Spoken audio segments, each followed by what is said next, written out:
All right. Hello, everybody. Quick intro. I'm Amanda. I'm 24 years old and I graduated college in May 2022, so I have fairly recent advice. Also, I am the oldest of three kids. I have two younger brothers, so I am genuinely an oldest sibling, an older sister. So there you go. I. This is now the second time I'm filming this because the first time I filmed this, I got a phone call and that interrupted my filming, and I said, okay, just refilm it. So hopefully this will go a little bit more smoothly. I don't have a script or anything. I'm just kind of talking. Um, yeah, take this with a grain of salt. Whatever works for you, what use that advice. Whatever doesn't work for you, like feel free to just throw it out your brain. So for me, I really enjoyed college. I'm not even joking. 90% of the fun I had in college was in class because I love learning. And I had a great time. Not every single professor was like the absolute best person ever, right? Like some of them were just fine, some of them were mediocre, but I had such fantastic professors. I'm legitimately friends with some of them after I graduated. So, most people don't have that experience. I in general just have had a very abnormal educational experience where I've had just like some of the best teachers on the planet. Um, like literally given me birthday gifts teachers. That's how close I've gotten to like K through 12 teachers and stuff like that. But anyway,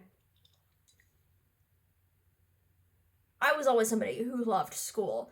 So for me, it was a no brainer to go to college. If you're somebody who's on the fence, please, I beg of you, take some community college classes.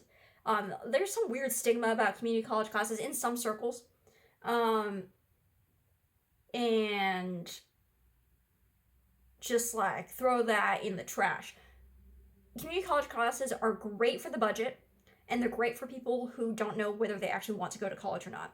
I went to a private college, and if you Google what a private college costs, private colleges are very expensive. And I was an orientation assistant and peer mentor all throughout college, and so I helped freshmen get oriented to college. I literally was one of the instructors for first year seminar, which is the class that all students are required to take. I went to Wittenberg University in Ohio. I grew up in Ohio.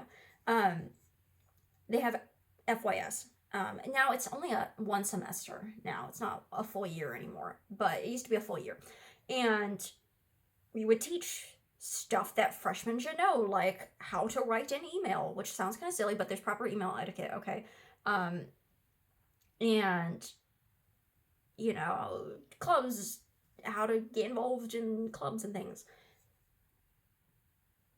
And definitely some of the people that were in my first year seminar. I mean, I had several people through the 3 years I was a peer mentor. Several people either drop out after freshman year or drop out after like a semester or during the semester, and like they all had different reasons, right? But some of them like it was like that wasn't the right school for them. Some of them like maybe like it wasn't like the right time for them to go to college. In fact, I actually did have a student who I think went to Wittenberg for one full year, but then went to struggled and academically and for other reasons, and then went to community college for their sophomore year, and then came back to Wittenberg for their junior year.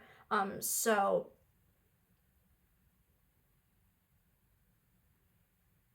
things worked out for them. I actually saw them graduate. I saw them walk across the stage. Even though they were like 2 years younger than me, I went back to graduation. Not to get into the weeds too much. Back to graduation to see a friend graduate, and I saw like all of like my favorite first year seminar class graduate, which is super cool. Well, like all the ones who made it to graduation, that is. So all this to say is private colleges are an expensive decision if you're not sure about whether you like college or not. Like if you're really burnt out and you're a senior, college ain't gonna make it better. Okay, like you might like start failing some stuff your first semester, and it's not the same as high school where like failing like maybe you're parents or guardians are super mad at you, like your teachers are mad at you, you're mad at yourself. But in college, it costs money. So please take a gap year, to work, get some money for yourself, for your family, whatever you need to do for yourself. If you feel like you're too stressed out to go to college right now, or if you're not sure college is for you, take gap year, go to community college. Like, you can knock some general education credits out, like, the basics: English, math, history, science. Take those classes, and then if you do end up going to a 4-year college later, great. A lot of that stuff will transfer. Choose a school. Like, I grew up in Ohio, so, like, look at Ohio State University, what kind of classes they accept, what kind of, like, a lot of the state universities will have agreements with community colleges of, like, oh yeah, if you take this class and get an A or a B, then this will transfer over to a 4-year degree at our university. So look up stuff like that.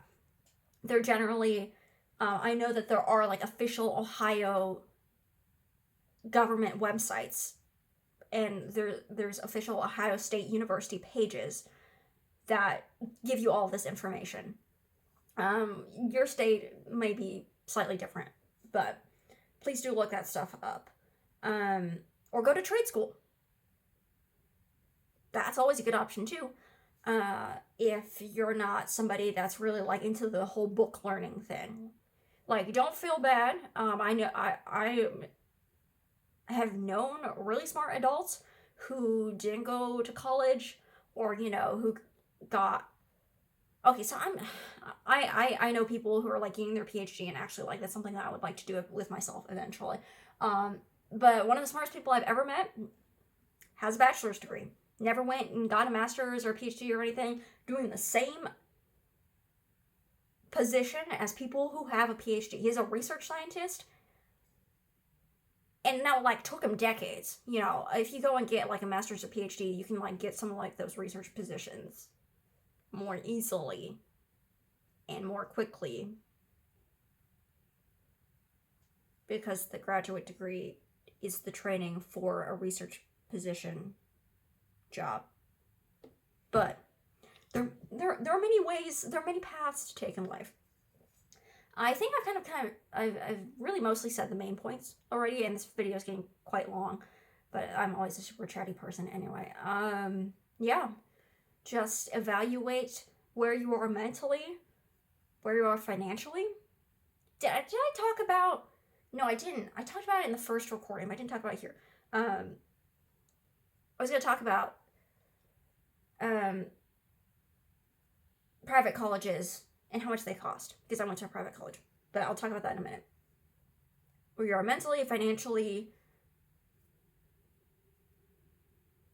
how you feel about college in general, the timing of it all. Please evaluate those 4 things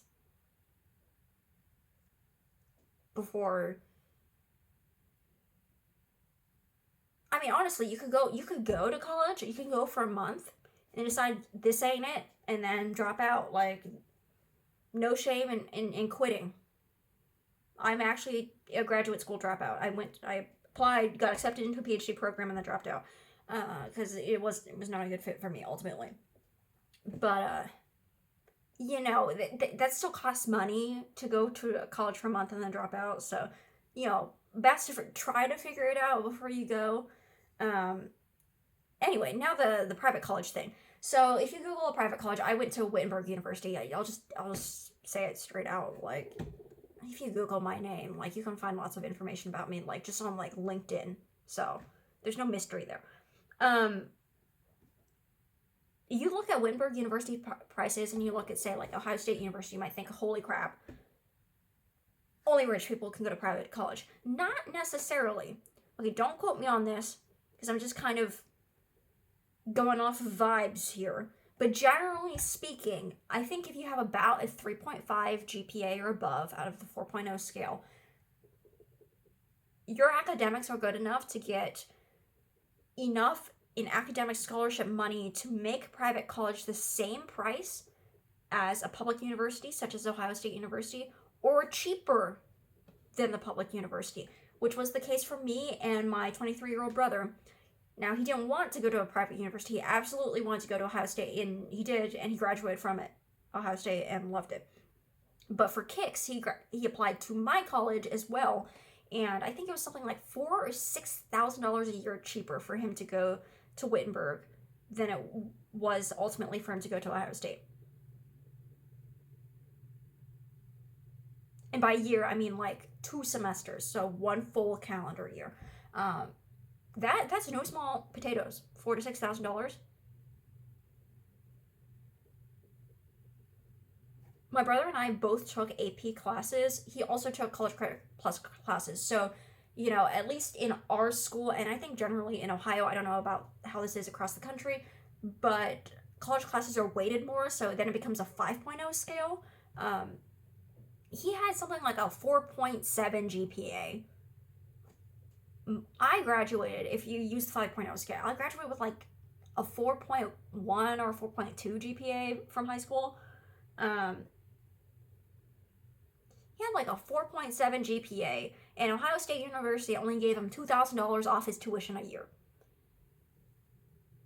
Wittenberg, let's say, I'm just pulling like average numbers here. Wittenberg costs like, I don't know, 56 grand a year or something, because that includes room and board, okay, not just tuition. Wittenberg is also a residential university, because it's part of like the whole experience of you're getting not just the learning, but you're getting the whole community of everybody living together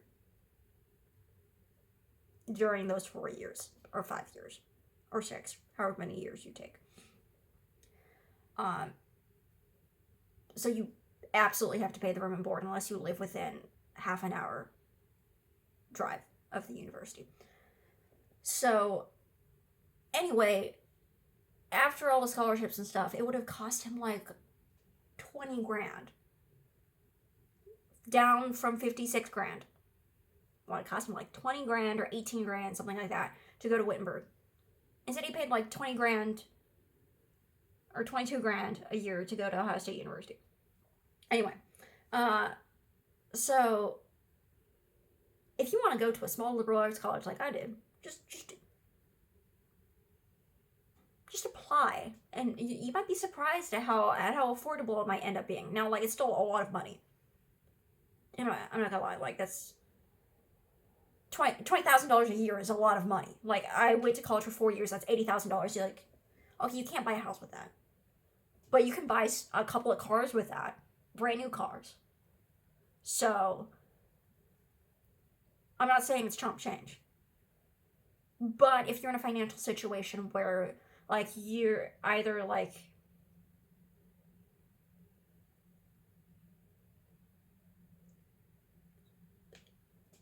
low income enough to be eligible for, like, a full ride, or maybe you're high income enough to be able to afford $80,000 over 4 years, or, you might have to take out loans, like most people do.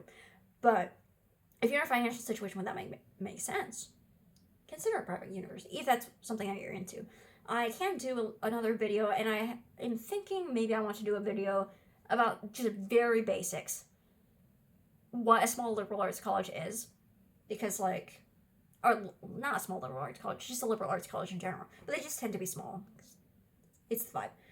But I don't know if I have a lot to say on the topic. Like, I am passionate about liberal arts colleges, but I don't know that I can carry that passion into a good video.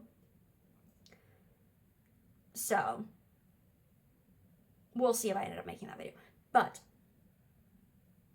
I hope this was helpful to anybody that is in high school, whether you're a senior and applying to colleges right now at this time of year, or you're a junior and you're thinking about college, you're starting to, that pressure's starting to really build up in the brain, or up in your family or your friend group.